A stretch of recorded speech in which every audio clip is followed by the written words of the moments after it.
14 August रोजी अनेक वर्षापासून स्वइमारतीपासून वंचित असलेल्या उपविभागीय पोलीस अधिकारी कार्यालयाचे उद्घाटन वाशिम जिल्ह्याचे पालकमंत्री शंभूराजे देसाई यांच्या हस्ते सायंकाळी 6 वाजता होणार। याच पार्श्वभूमीवर कारंजा ते यवतमाळ रस्ता ज्याचे काही वर्षापूर्वी नूतनीकरण MSRDCच्या माध्यमातून झाले आहे, कदाचित त्यावेळेपासून आजपर्यंत रस्त्याला असलेल्या दुभाजकाची रस्त्याच्या कडेला असलेल्या झाडाझुडपांची कटाई झाली नव्हती। दुभाजकावर सुद्धा अनेक प्रकारची झाडे आणि गवत उगवले होते। गवताची वाढ तर अर्ध्या रस्त्यापर्यंत झालेली बघण्यास मिळत होती। या सर्व बाबींमुळे हे दुभाजक अपघाताला आमंत्रण देत होते। पण आज पालकमंत्री शंभूराजे देसाई यांच्या आगमनामुळे या दुभाजकाची सफाई मोठ्या तातडीने करण्यात येत आहे। या अडचणींना सामोरे जात असलेल्या शहरातील नागरिकांनी अनेक वेळी लोकप्रतिनिधींना आणि संबंधित अधिकाऱ्यांना वेळोवेळी कळवले असताना सुद्धा आजपर्यंत याकडे कोणीही लक्ष दिले नव्हते। संबंधित काही विभागाकडून तर असे सुद्धा ऐकण्यास मिळाले की हा रस्ता आमच्याकडे येत नाही असे बोलून अंग झटकण्याचे काम सुद्धा काही विभागांनी केले आहे। मात्र आज कारंजा नगर परिषदेने स्वतः पुढाकार घेऊन रस्त्यातील दुभाजकाची सफाई व गवत कापणी चालवलेली दिसत आहे। तसेच कारंजा शहरातील प्रमुख चौकापैकी एक असलेल्या झाशी राणी चौक या चौकातून यवतमाळ, अकोला, मंगरुळपीर,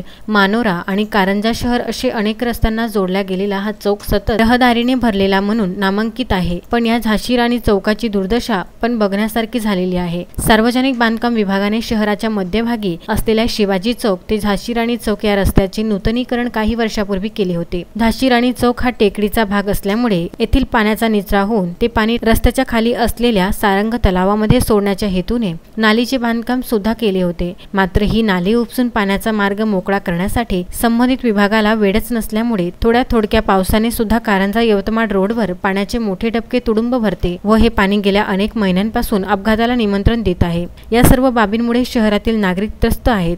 संबंधित विभागाने शहरातील नागरिकांच्या या समस्यावर लक्ष देऊन त्वरित यावर तोडगा काढणे गरजेचे आहे। अक्षय लोटे, विदर्भ न्यूज, कारंजा।